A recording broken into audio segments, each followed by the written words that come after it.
Hey, what's up? It's Kai, and you're listening to WRSU FM New Brunswick, the home of Rutgers Radio.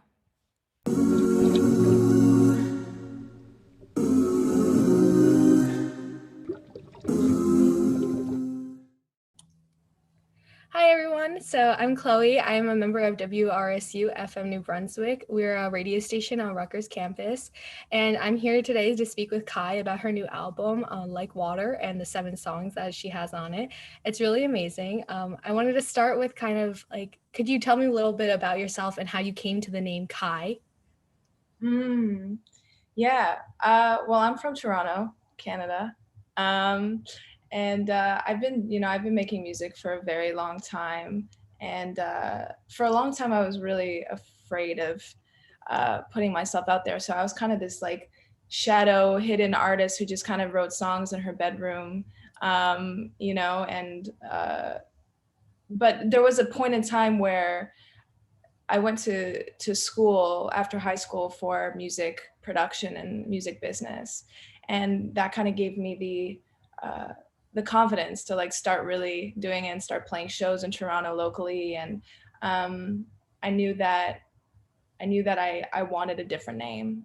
I felt Alessia, which is my given name, felt too personal, and it felt like it like had a lot attached to it from my history and my past. So I remember I just heard the name Kai in a conversation, and it was like the name kind of just found me. And I've never had a visceral reaction to a name before, and yeah, it kind of just felt like it was supposed to be my name all along. So That's amazing. I mean, I love it. Both names, actually. I really like Alessia as well. thank you. What was the process like in transitioning from being featured on mostly EDM tracks to then like coming and releasing your own album now? Yeah, I mean, I've been working on my solo project since before the features came into my life. They kind of just came into my life organically, and I feel like it was an opportunity for me to share while I was still figuring out my identity and like what I wanted to sound like and what I was trying to say. Um, but it feels different putting out my own music. It's a lot more personal. Obviously, like my hands are in every aspect of this body of work. It's a different type of rewarding for sure, and I'm just like so excited to uh, just move forward and continue to put out music. Yeah, I mean, you like were writing on almost every single song in this album, I think, right? Yeah, I wrote every song on this album, and that's the same thing with the features. Like I wrote all of those songs as well, but it's still a different experience because it isn't, my project. I'm not choosing all of the sounds and like all of that. But yeah. Mhm. hmm And you kind of spoke about how you didn't really think you were going into EDM. I was wondering kind of like how was that process on getting featured on these tracks, and like did you set out to do that? No, not at all.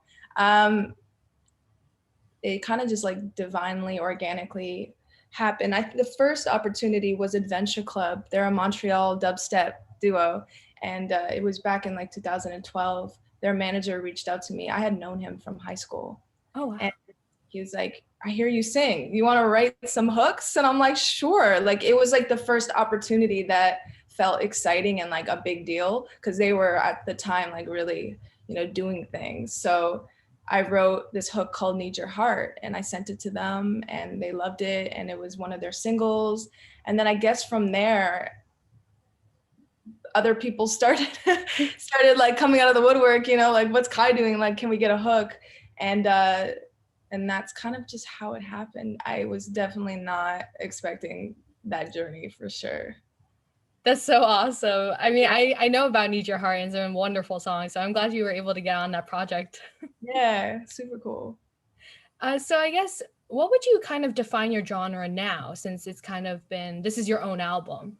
Yeah, it's a hard question. Honestly, I really I understand the need for genres, but I also really dislike the need for genres and the idea of genres. Um, because I feel like I'm so many different things. Like I'm so influenced by so many different artists, and all of the artists that inspire me are artists that you know, like are the trailblazers and the rule benders, and they don't sound like anything. So if I had to put myself in a genre, I would say it's like alternative pop R&B with some soul, you That's know? like a combo. Like yeah, a culmination of all those things. That's amazing. Yeah, I could definitely see in your album it was like taking from all these different aspects anyway. Totally. And so I was wondering if you could speak a little bit more about your songwriting process and what it's like. Yeah, for sure. That's been a journey. I was signed at 21 years old to a Canadian record deal, and that before I got signed, I was just writing songs with my acoustic guitar in my bedroom, just like figuring out the craft of it. And then when I got signed, they started sending me on all of these trips to LA and to Montreal, and where I started co-writing for the first time, which is literally like you walk in a room, you blind date, you meet some strangers, you write a song, and it's very impersonal at times. And for me, as like a very sensitive person, very empathic, uh, introverted person, I found myself like really struggling with that process.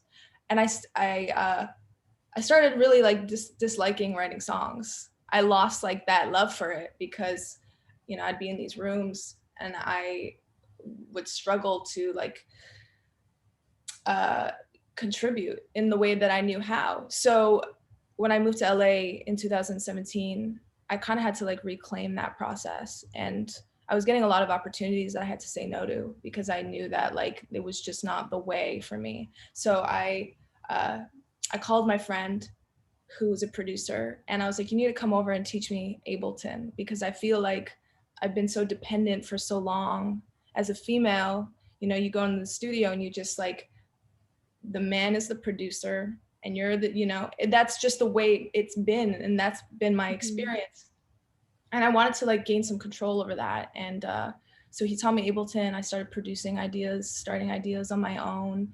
And I just like, yeah, my process now is like I write everything by myself. Like I have so much fun making music. I get into like a really quiet space. I take a lot of breaks. I just like flow with it and I play with it. And I don't put any pressure on myself, which is like been the biggest transformation for me. And musically, it's just like completely changed everything. Yeah, that's Yeah. really interesting about the co-writing process. I know you did work on like other with partners on this album, so I was wondering like how did you kind of navigate that working with these partners like Colin of Fotia and like Isaac Valens and Danja? Sorry Yeah. to pronounce their names wrong. Yeah, no, that's cool. I mean, Isaac, when I met him, I've been searching for like the right collaborators for a very long time. And I think it's like relationships, right? You have to get clear on what you want. And sometimes you like meet a lot of people that aren't right for you, but until you're clear, you're just going to keep continuing to like be in that pattern and cycle of figuring out what you want. And when I met Isaac, I was ready. I was at that place in my life where I'm like, I want to meet just like a friend who I like to hang out with, who loves the same music as me, and who I just like really have an effortless creative experience with. And Isaac was that. So with Isaac, like he'll send me like, he'll make folders for like, other producers will send him like guitar loops and piano loops, and he'll like you know, send me folders of them, and I'll write something and then I'll send it to him, and then he'll start the production, and then him and I will get together and, you know, like work on the production. So it's like we have a flow now, and I'm so grateful for him. He's like my favorite person in the world. And period. And then to like work with, which is amazing. Yeah. Yeah. And has the process with like all of these artists, have you found it like how have you kind of transitioned from, you were saying like this impersonal, like unempathetic environment? Like do you have a certain environment that you like to do the songwriting in?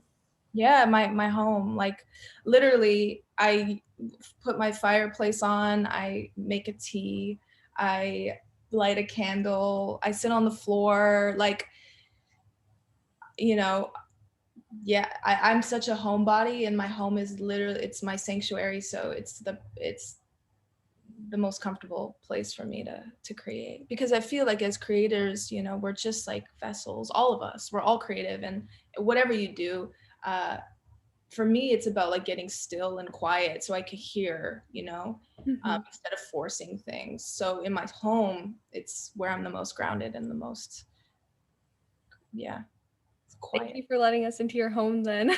Yeah. You have an amazing fireplace. It looks really Thank comfortable. you. Yeah, it's hot though. Oh, But it's cold in LA right now, so it's nice. it works out. Sometimes I'm a little too much. Sometimes I'm a little too much. Little too much. Little too much. Sometimes I'm a little too So specifically for some of the songs, I noticed in A Little Too Much that there was some bird tweets in the background. I was wondering if you could like kind of talk about them. Oh, I love that. Yeah. Well, when I was renting A Little Too Much, it wasn't in this house because I just moved here, but it was in my last apartment, and I had the sliding doors open when I was writing, and there were these birds outside, and I was recording, like, you know, a part, and it was like the birds were singing to the timing of the song. Like, it was pretty magical, and I just kept it. I was like, this That's is, so cool. yeah, yeah. It's kind of like they're singing along with you. Yeah, and it's symbolic, like, you know, birds fly. There's so much freedom in that. And that's what the song is like about, is like, you know, expanding into like your highest potential. Yeah, and I guess in the song "How Are You," I know that there's piano in the background as well. I was wondering, like, were you your own instrumentalist, or did you work with somebody to do all that? Well, with How Are You, was I worked with Danja, who's a legend. You know, like Danja produced with Timbaland, Future Sex Love Sounds. Like, he's a legend. So I flew to Miami to work with him, and it was like a bucket list experience for me. And it was really cool because he really honored my process, and he gave me a room in his studio. So basically, like, I was in my own room, he was in his room, and he's just started sending me ideas. And that piano part was one of the ideas that he came up with while I was there. And when I heard it, I instantly was like, this is like classic. Like, this feels like a moment. And I wrote to it that day. That's so cool. Yeah, the Yeah. piano honestly stuck out to me. It was amazing to Yeah. hear. I guess I was also wondering, like, do you have like kind of an overarching theme in your album, like that you could, I guess, like say about it? Yeah. I mean, everything, when I write from a place of healing, right? Like, I'm like, as a person who's on a journey of awareness or consciousness, like a spiritual journey, a journey of healing, like, I'm always working through themes in my life. Like, within the now, I was genuinely going through a period where I was realizing that, man, I'm really not present most of the time, and I'm really constantly fearing the end of a relationship and living in the past.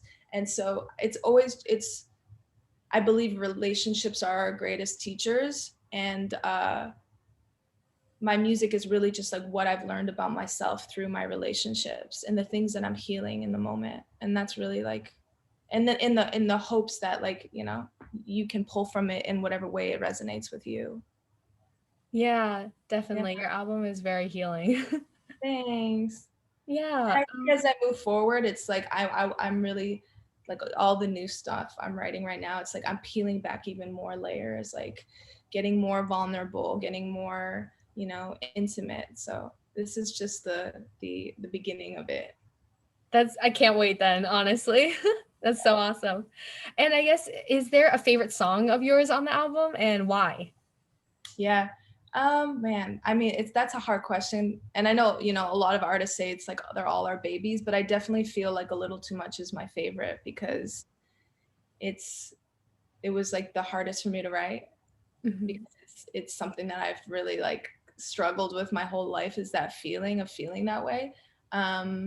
And I just love it. I think it's just such a good song, and sonically it's just really cool. Mhm. Yeah. And you spoke about how you just moved. I was wondering, like, as a native of Toronto and a resident of LA, like, how have these cities, like, kind of affected your personality and your songwriting? Wow. So much. I think, you know, every city has its own frequency. And for me, when I moved to LA, so much changed for me. I think it was important for me to leave home, leave my comfort zone, leave the nest of my family and like who I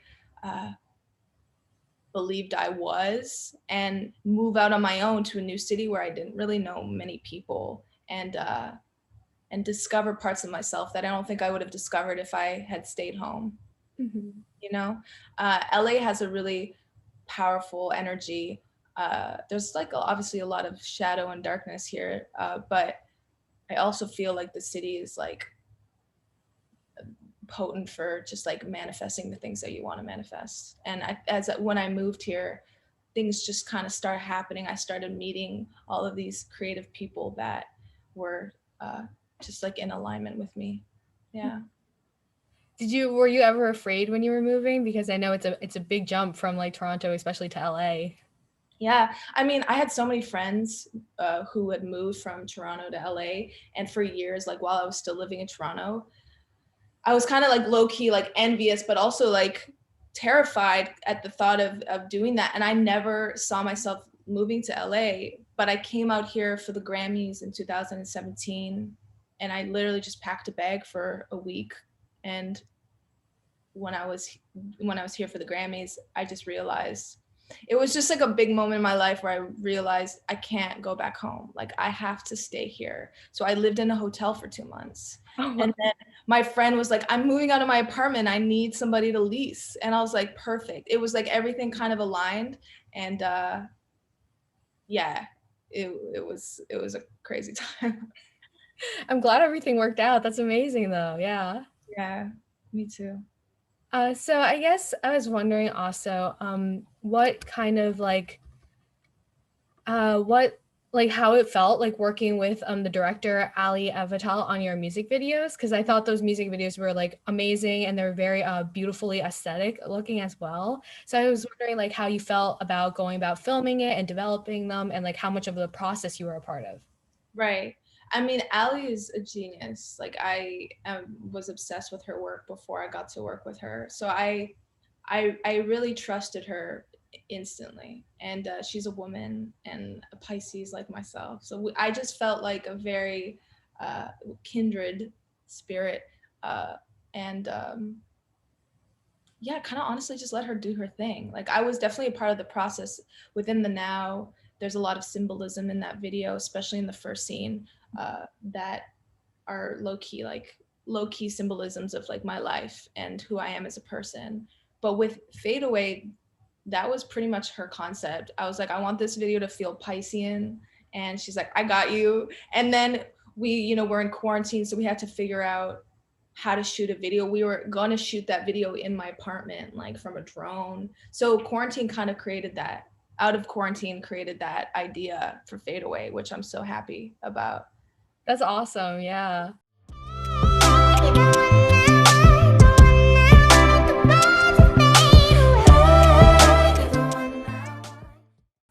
And Yeah. in Like Water, you were actually like submerged in water. Were you actually submerged in water for that whole time when you're filming? Yeah, we shot in a pool. Oh, wow. Yeah, which it Was that- doesn't look like a pool, it looks like a lake, which is really cool. Mhm. Was Yeah. the concept like that before quarantine, or was it always going to be like that? The trailer for Like Water? Oh yeah, yes, that one. Yeah. No, that came during quarantine. Because I was like, I really want to do a trailer for this. And my creative director, Frank, and I just like, we're like, it's kind of on the nose, but like, what if I'm just in water and it's just like this beautifully shot piece? And yeah. That's so cool. Yeah. I thought it was just so interesting since you were always in like submerged literally in water for that whole video, which is pretty cool. Yeah. I love being in water, and I was dying I hadn't swam in a body of water for like I feel like 2 years, which is crazy because I live in LA. So it was like the first time I got to actually swim in water. And it was really lovely. So you've definitely talked about how you've kind of featured on a lot of songs. Is there like any kind of prerequisite you have before you decide on which songs you want to be featured on? Yeah, I mean, I definitely am not interested in featuring at the moment. But in the past, for me, it was just like, obviously Flume and Diplo and Skrillex are all, you know, I don't view them as EDM artists. I view them as just like genius creative beings. So for me, it's like, wow, like these are legends. Like they make amazing music. I want to be a part of this. I just have to be a fan. I just really have to like love what you do. And it doesn't matter what genre it is. I just really have to be a fan and be inspired. That's really cool. I think it was interesting. You also worked on the song with Childish Gambino. I was wondering what that process was like and how you felt working with him. Yeah, well, I didn't actually get to work with him, but I had worked with these two producers, Christian Rich. They're twins or brothers. I don't know if they're twins actually. They're brothers, and they just basically like chopped a vocal of mine that they had, and they're like, "We just chopped this vocal, and Childish Gambino wants to cut it," and I was like, "Sick!" Like I didn't really have to do anything. Oh, okay. And I ran into him at this party years ago, and I basically like walked up to him and I was like, "Hi, I'm Kai. I'm on your song Crawl." And he was like, "Oh, hey." Like it was, you know, that happens a lot in LA or just in the music industry in general. It's like you can make a song with somebody and they might not know who you are. That's crazy. That's so interesting though. I guess, did you work closer with Jessie J? Because I know you also had a song with her. No, I've never met her. No, and it's funny because I when I was mixing an old project of mine that I didn't put out, she was mixing her record at the same time, and she like walked past by me, didn't know who I was, and it was just like this moment where I'm like, wow, like, yeah, no, I wrote the song. Her someone at her label heard it and was like, "We want this for Jessie," and I was like, down, like cool, because I knew it wasn't for me, so it was easy to give that one. Mm-hmm. That's so cool. I was wondering if you could speak kind of to your greatest musical inspirations and who you really looked to for your own music. Yeah, man, there's so many. Lauryn Hill is a huge one. And Miseducation is one of the greatest albums of all time for me.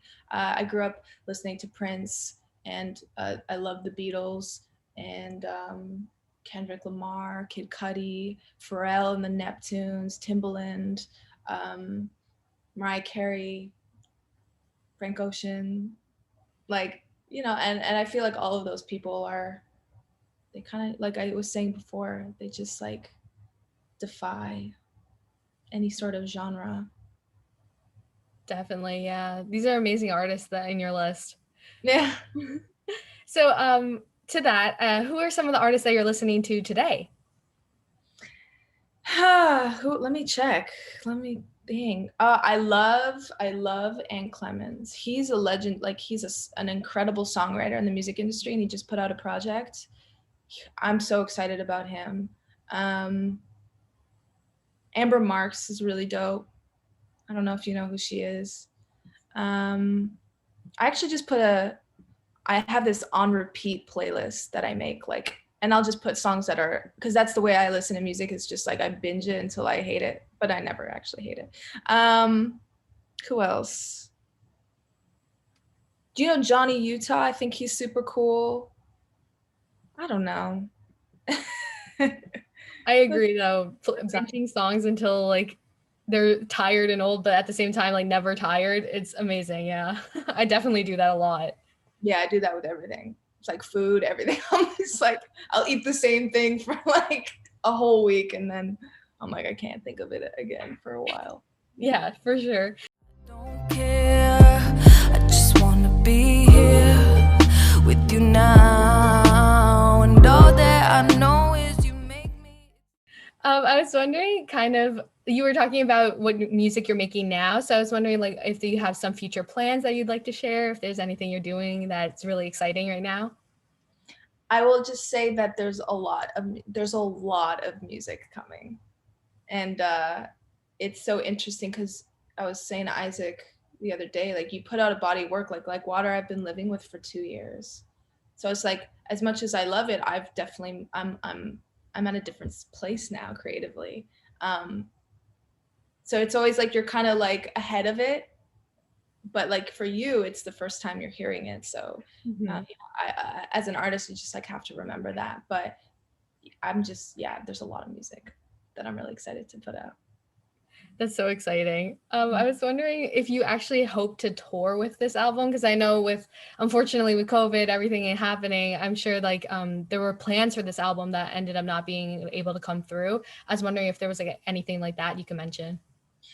I mean, in terms of physical tours right now, no, not at the moment, because like we don't know when we're gonna actually be able to do that. But there is a live stream concert event that I am doing on November 30th that you can buy tickets to with a Moment House, which is like a cool platform. So yeah, it's gonna be a really cool experience. I'm really excited about that, and I'm gonna be performing the whole project on that. Oh, wow. And are you going to do it in, I know one of your videos that you released, it was in like kind of like a backyard kind of setting with the live session that you did of your song. Is it going to be kind of in that type of vein of performance? Yeah, definitely. It's definitely going to be more intimate versions of these songs. That'll be so awesome to see. Yeah. So I guess if there's anything, one last question, I guess, in my part is kind of like, how did the title like Water come about? Yeah. You know, on this journey for me of healing, you know, there's different methods that have really helped me. One of the methods is astrology, and learning about that. And for me, I really see astrology as like our cosmic DNA. So it's like when you learn about your chart, it's just kind of like this blueprint to your personality, and everyone's like unique and different. But you know, there's obviously like the elements that make up all of us: water, fire, earth, and air. And for me, I'm very watery in so many ways, but I also think water represents, you know, the feminine, like the femininity that lives in all of us, regardless of, you know, being male or female, or, you know. So yeah, like water just is that embodiment of that element. And yeah, it's hard to talk about it because it's like it's about duality, which then I guess there's like another side of it that will be coming soon, if that makes sense. Yeah. That's so cool. But I also feel like sonically this music sounded like water to me, like, and I think I said that once. I was like, it sounds like water, and then I was like water, that's perfect. And it was just, yeah. Thank you so much. Yeah, that's definitely informative. Is there anything else you'd like to say? I have a question for you. Oh, yeah. I want to know what your favorite song is. Oh, my favorite song was How Are You, actually, with the piano. It hurt, like, it really, really resonated with me. I mean, I played a little bit of piano, but I was nowhere near as talented as like what I hear on the track. And so when I listened to it, it just, every chord really struck with me. So like, I really listened to like instrumentals a lot. So when I heard that, it hit me. And I love your vocals in it too. Awesome. Thank you. Yeah, of course. It was so nice chatting. I love your questions. They're very Thank you.